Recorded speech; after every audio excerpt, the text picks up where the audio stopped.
স্টেশনটা একদম শুনশান। প্ল্যাটফর্ম থেকে নেমে গ্রামের মেট্রো রাস্তা ধরল সুমন, হাতে তার একটা মিষ্টির হাঁড়ি। যাই হোক, রাতের শেষ ট্রেনে ফিরলেও স্টেশনের দোকান থেকে খাঁটি রসগোল্লা ঠিকই পেয়ে গেলাম। আর তো 10 মিনিটের হাঁটা পথ। ওই তো তেপান্তরের মাঠের বট গাছটা দেখা যাচ্ছে।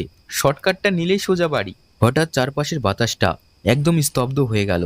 মাঠের ঠিক মাঝখানে সেই অতিকায় পুরনো বট গাছ। অন্ধকারে গাছের ঝুড়িগুলো যেন জ্যান্ত মনে হচ্ছে। সুমন কাছাকাছি আসতে হাওয়া একটা অদ্ভুত কনকনে ভাব ছড়িয়ে পড়ল। মাথার উপরে গাছের ডাল থেকে কাঠের খড়ম পায়ে হাঁটার ভারী শব্দ। সুমন থমকে দাঁড়ায়, বুকের কাছে মিষ্টির হাঁড়িটা শক্ত করে চেপে ধরে। কে কে কে এখানে? গাছের উপর থেকে এক অদ্ভুত শান্ত কিন্তু গমগমে গলায় কেউ বলে উঠল, আহা, খাঁটি ছানার মিষ্টি গন্ধে তো মন ভরে গেল রে।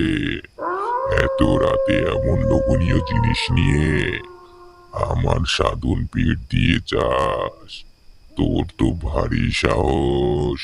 গাছের উপর থেকে লাল ধুতি পরা, গলায় মোটা পৈতে, পায়ে খড়ম পরা এক দীর্ঘদেহী অবয়ব হাওয়ায় ভাসতে ভাসতে নিচে নেমে আসে। ব্রহ্মদত্ত, চোখে কোনো রাগ নেই, ঠোঁটের কোণে এক শীতল হাসি। আমি, আমাকে ছেড়ে দিন, আমি তো আপনার কোনো ক্ষতি করিনি। ভয় পাস না, আমি বামুন মানুষ, অকারণে কারো ক্ষতি করি না। তবে বটতলার একটা পুরনো নিয়ম আছে, এখান দিয়ে যা যায় তার কিছুটা আমাকে দিয়ে যেতে হয়। হঠাৎ একটা তীব্র দমকা হওয়া সুমনের মুখের উপর দিয়ে বয়ে গেল।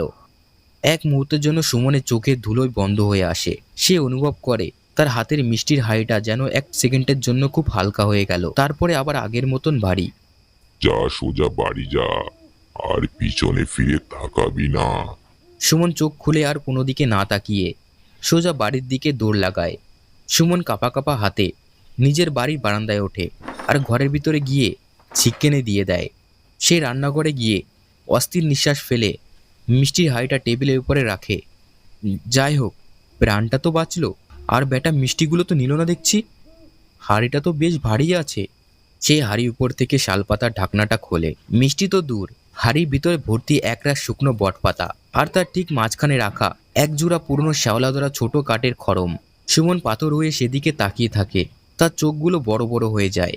হঠাৎ রান্নাঘরের জানলার ঠিক বাইরে অন্ধকার থেকে সেই গমগমে গলায় হাসিটা ভেসে আসে।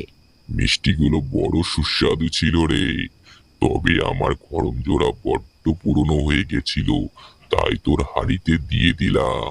কাল সকালে ধুয়ে যত্ন করে তুলে রাখিস।